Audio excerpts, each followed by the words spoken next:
You're lying in the dark, 3 in the morning, the phone lights up your face. You just deleted another project. No one saw, no one knows, but you know. This is the 10th time, maybe the 20th. You don't even count anymore. The course stuck on module 3. The business that died in Canva, the gym that became just automatic debit. You start with fire, you end with shame. Your friends finish things, your co-workers post achievements, and you delete, hide, pretend you never started, because it's better to look like you never tried than to admit you quit.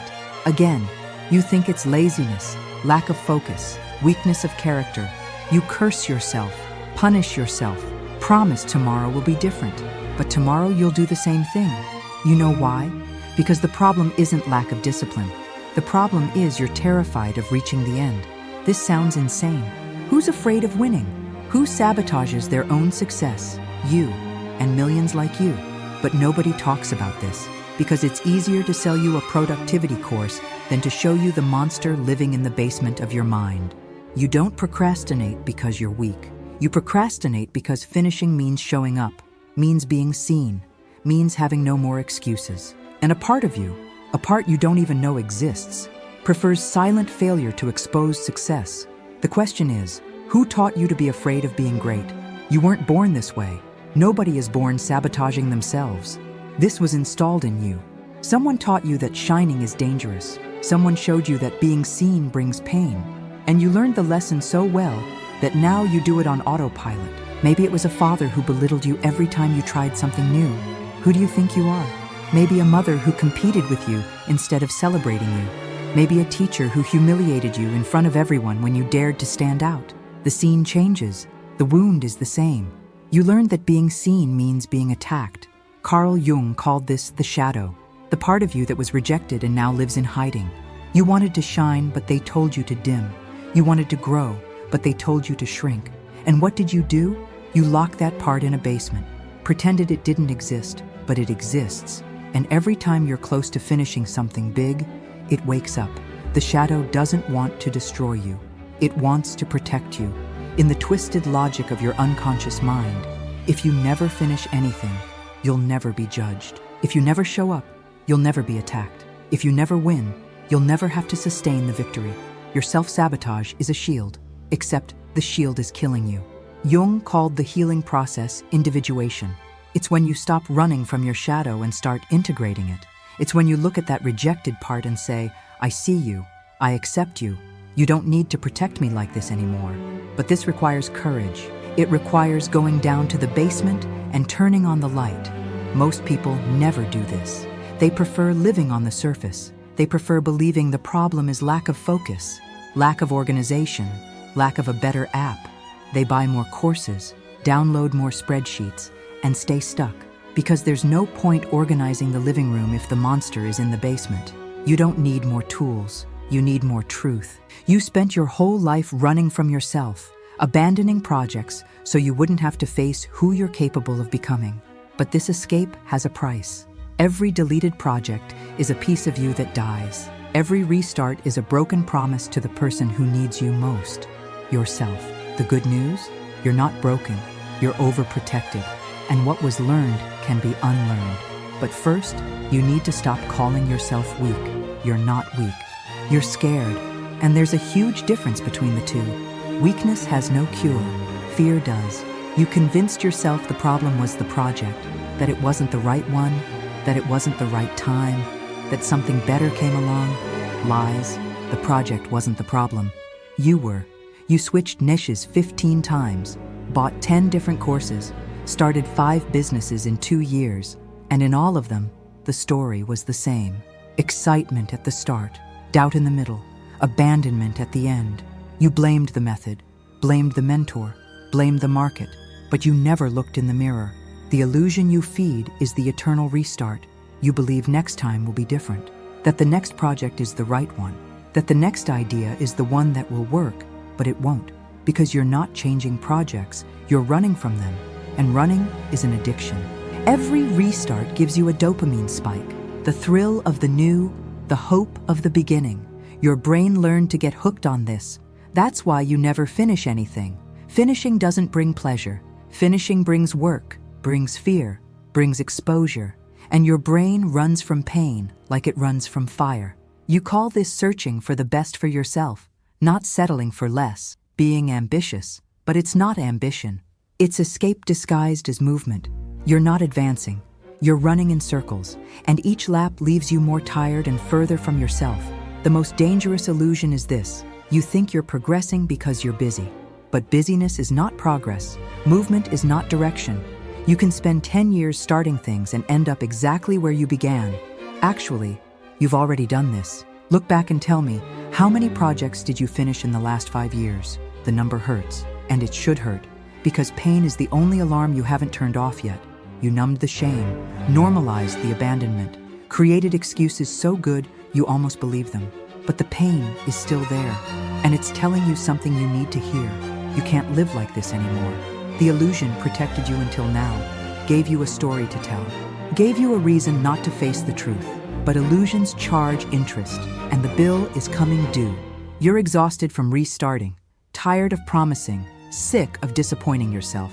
And that means one thing: you're ready to leave the lie behind. If you made it this far, it wasn't by accident. Something inside you recognized this pain. Something in you is tired of running and ready to face the truth. This channel exists for that, to show you what no one else will show you. The wound you hide, the lie you feed, and the way back to who you were supposed to become. Click the button right now and subscribe, because the next video might be exactly what you need to hear before you quit again. You spent years thinking God was punishing you, that the repeated failure was punishment, that He had given up on you like you gave up on yourself. Lies. God never gave up. You just can't accept what He wants to do in you. Every abandoned project hurt. Every restart left you more tired. Every broken promise pushed you further from yourself. But none of it was wasted. God doesn't waste pain. He uses it. He was showing you a pattern you needed to see, taking you to the bottom so you would finally look up. You think God wants your success?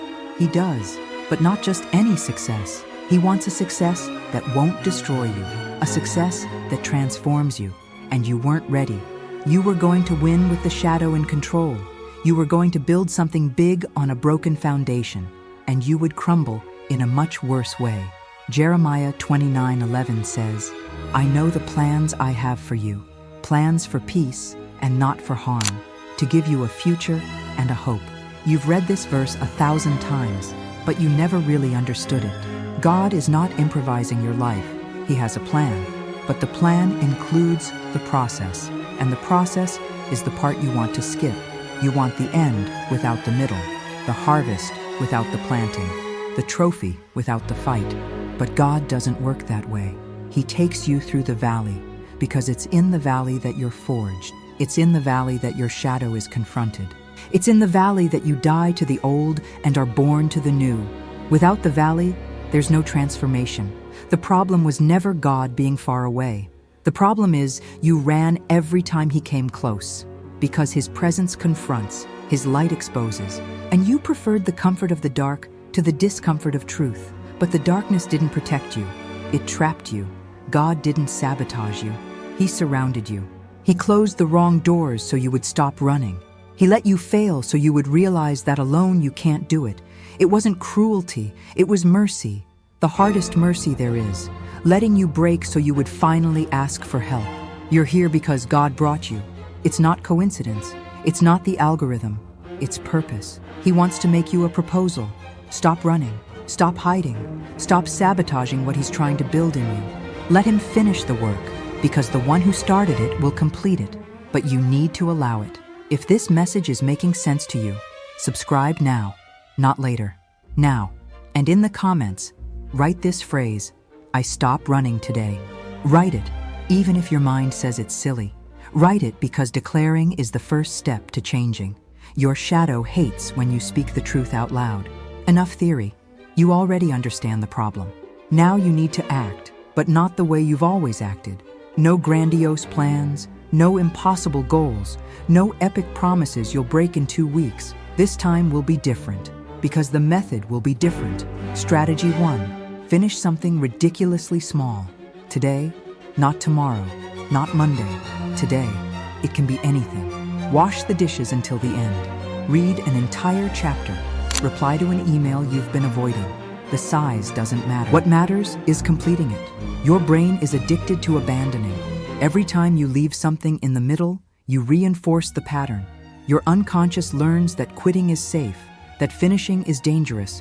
You need to reprogram this. And the only way is through repeated action, small victories, every day, no exceptions. You'll say this is ridiculous, that washing dishes won't change your life, that you need something bigger, more meaningful, more worthy of your potential. That voice is your shadow. It wants to keep you paralyzed in the big, so you never do the small. Don't listen to it. It lies. The small is where healing begins. Jesus didn't ask you to move mountains on day one. He said, "Whoever is faithful in little will be faithful in much." You want to be faithful in much, but you can't stand being faithful in little. That's why you don't move forward. That's why you stay stuck. Choose one small thing now. Say out loud what it's going to be. Write it on paper and do it. Without overthinking, without waiting for motivation to appear. Motivation is a lie. Discipline is truth. Do it with fear. Do it with laziness. Do it with anger. But do it. When you finish, stop. Look at what you did. Feel it in your body. You completed something. You didn't run, didn't abandon, didn't sabotage. You went to the end. It seems small, but for your brain, it's revolution. It's the first crack in the wall that's held you for years. Now repeat tomorrow, and the day after, and the next day. One small thing per day. Completed, no excuses. In 30 days, your brain will start to change. You'll feel the difference. The anxiety of abandonment will decrease. Self-confidence will increase. Because confidence doesn't come from positive thinking. It comes from proof. And each finished task is proof that you can do it. Don't underestimate the power of small. God created the universe in stages, one day at a time. If it worked for Him, it works for you.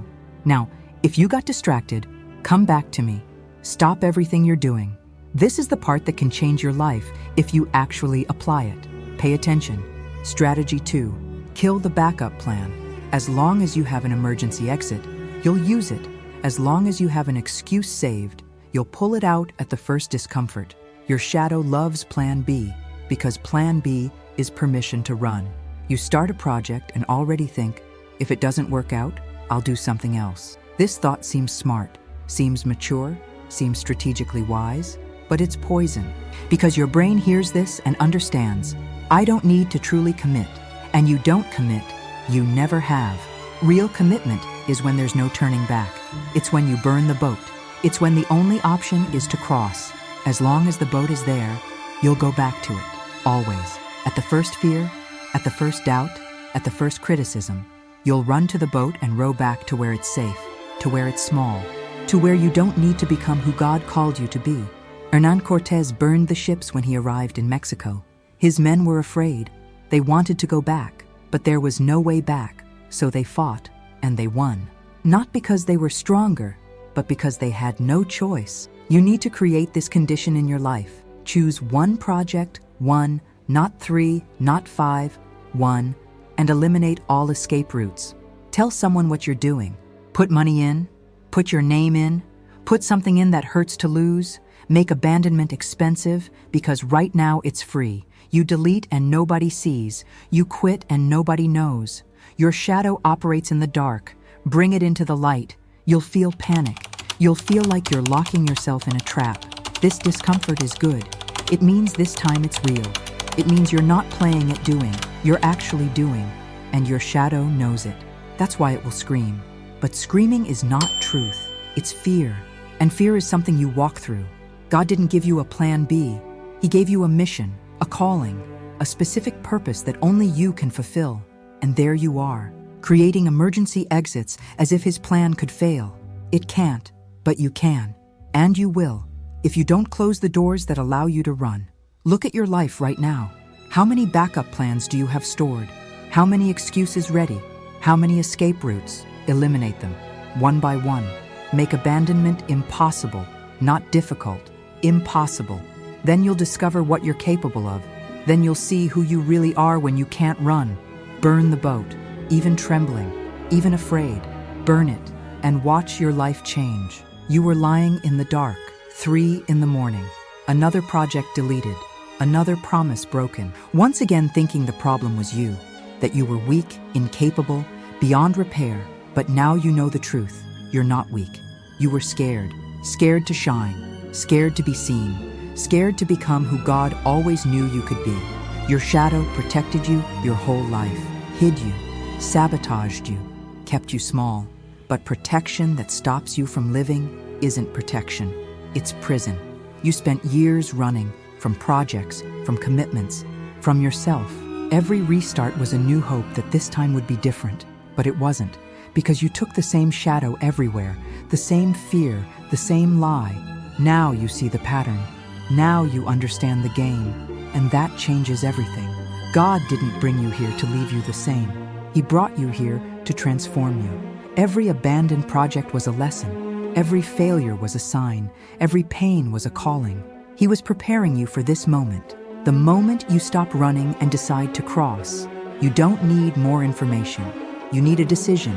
You need a line in the sand. You need a day when you look at your story and say, this far, no more. Today I change. That day can be today, if you want it, if you allow it, if you stop waiting for the right time and understand that the right time is when you decide it is. The project you abandoned doesn't define you. The fear that paralyzed you doesn't define you. The shadow that controlled you doesn't define you. What defines you is what you do now. In this moment, with this truth in your hands, you can delete this video and stay the same. Or you can do different, for the first time, for real. God has plans for you. Plans for peace. Plans for hope. Plans for a future you can't even imagine. But these plans require you to participate, to show up, to finish what you started. Not perfect, not without fear, but to the end. You were in the dark, but now the light came in. The question is no longer, why am I like this? The question now is, what will I do with what I know? The answer is yours. The choice is yours. The next step is yours. And God is waiting for you to take it. If this message made sense to you, subscribe to our channel. Here, each story reveals why you suffer and what God is teaching you through it. Psychology to understand yourself, spirituality to understand the why behind it. And for you who made it to the end of this video, leave a comment writing, I will go to the end. This phrase is a seed. When you declare, you plant, and God honors those who plant with faith. It may be that tomorrow, when the shadow starts screaming again, you'll read your own comment and remember who you decided to be today.